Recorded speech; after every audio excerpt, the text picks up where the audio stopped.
எல்லாருக்கும் வணக்கம். ஒரு சில குழந்தைங்களை மட்டும் நாய் ஏன் கடிக்குது அப்படின்றத பற்றி தாங்க இந்த வீடியோவில் பேச போகிறேன்.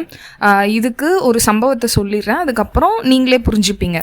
ஸ்கூலில் வந்து யூகேஜி படிக்கிற பசங்களை நம்ம விட போவோம் இல்லையா, முதல் நாள் விட போவோம் இல்லையா, அப்போ வந்து அந்த கிளாஸில் வந்து ஒரு அந்த பையன் வந்து பார்க்க எப்படி இருக்கான்னா, கொஞ்சம் அந்த சத்து குறைபாடுலாம் இருக்க குழந்தைங்கள்லாம் இருப்பாங்க இல்லையா, அந்த மாதிரி அவன் காலில் வந்து ஃபுல்லாக ஒரு கால் நடக்க முடியாத ஒரு பிளேட் மாதிரி ஒன்று போட்டிருப்பாங்க பாருங்கள், ஃபுல்லாக காலுக்கு அது மாதிரி போட்டுட்ருக்கான்.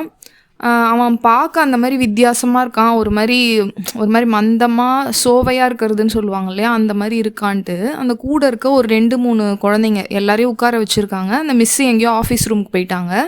இந்த பசங்க போட்டு அவனை அடிக்குது, அவன் கால்லையும் நல்லா அடிக்குதுங்க அந்த பசங்க. ஒரு பாவம் இல்லை அவன் கால் அப்படி இருக்கே அந்த மாதிரிலாம் ஒரு அக்கறையே அந்த குழந்தைங்களுக்கு இல்லை, அந்த மாதிரி அடிச்சுட்டே இருக்காங்க. நான் அந்த பையன்கிட்டயே போய் சொன்னேன், அவனை அடிக்காதீங்க அப்படின்றதையும் அந்த குழந்தைங்கிட்டையும் மிரட்டினேன். சொல்லி என்ன சொன்னேன்னா, மிஸ்கிட்ட சொல்லு, உன்னை அடிக்கிறாங்கன்னு மிஸ்கிட்ட சொல்லு அப்படின்னா அவனுக்கு வந்து அந்த இதுவே தெரியல, ரொம்ப இன்னசென்ட்டாக அந்த பையன் வந்து இருந்தான். இப்போ வந்து இந்த மாதிரிலாம் வந்து ஏன் ஒரு சில குழந்தைங்க வந்து கொஞ்சம் கூட இறக்க குணம், இந்த பாவம் பார்க்கறது, மனிதாபிமானம் எதுவுமே இல்லாமல் இருக்காங்க அப்படின்னு பார்த்தீங்கன்னா, முழுக்க காரணம் வந்து அவங்க பேரண்ட்ஸ் தாங்க. அவங்க வளர்த்த விதம் தான் வந்து சரியில்லை. அப்போல்லாம் இப்போ நான் படிக்கும்போது சொல்கிறேன், கவர்மெண்ட் ஸ்கூல்லாம் இருக்கு இல்லையா, அங்கெல்லாம் வந்து இந்த மாதிரி கால் சரியில்லாத பசங்க இருந்தாங்கன்னா அவங்க கூட இருக்க ஃப்ரெண்ட்ஸ் வந்து ஒருத்தர் பேக் எடுத்துப்பாங்க, ஒருத்தர் லஞ்ச் பேக் எடுத்துப்பாங்க, தூக்கிட்டு வந்து அந்த சேரில் உட்கார வைக்கிறது எல்லாருமே பண்ணுவாங்க. இதெல்லாம் வந்து யாருமே சொல்லி கொடுத்து நீ வந்து இவன் மேலே இறக்கப்படணும், இவன் மேலே வந்து நீ இவனுக்கு கால் சரியில்லை அதனால நீ வந்து கொஞ்சம் அவன் மேலே இறக்கமாக இருக்கணுன்றதெல்லாம் யாருமே சொல்லி கொடுத்து வர்றதில்ல. இப்போ ஒரு சில குழந்தைங்க பார்த்தீங்கன்னா நாய் மேலேயே ஏறி சவாரி பண்ணுறாங்க.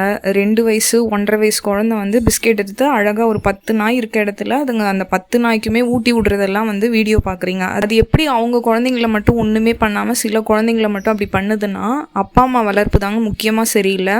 குழந்தைங்களுக்கு வந்து நீங்கள் உட்கார வச்சு பாடம்லாம் எடுக்க வேணாம். நீங்கள் வந்து இப்போ டெய்லி நீங்கள் சாப்பிட்றீங்க ஒரு வேளை சாப்பாடுனா, அதை காக்காக்கு அதில் ஒரு வாய் வைக்கிறத உங்கள் குழந்தை பார்த்தாக்கா அதுங்களே பண்ண ஆரம்பிக்கும். ஆமாம் நம்ம அம்மா அப்பா வந்து இதை பண்ணுறாங்க, அந்த இறக்கு குணம்லாம் தானாகவே வளரும். ஆனால் சில பேர் பண்ணுறது எப்படின்னாக்கா, கல் எடுத்தடி, கட்டை எடுத்தடி, அப்புறம் காலை வச்சு அவங்க குழந்தைங்க முன்னாடியே தட்டுறது, அதுக்கப்புறம் ஒய்ஃபை வீட்டில் இருக்கவங்களெல்லாம் கெட்ட வார்த்தையில் பேசுறது, அவங்கக்கிட்ட வைலண்ட்டாக நடந்துக்கிறது, அதை பார்த்து வளர்றதால வெளியே போகும்போது அதே விஷயத்த பண்ணுறாங்க.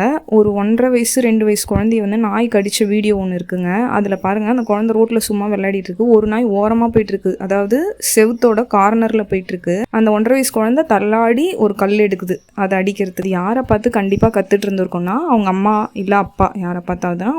நீங்கள் முதல்ல இறக்க குணத்தோடையும் நல்ல எண்ணத்தோடையும் இருந்தீங்கன்னா குழந்தை மட்டும் இல்லை எந்த குழந்தையுமே கடிக்காது.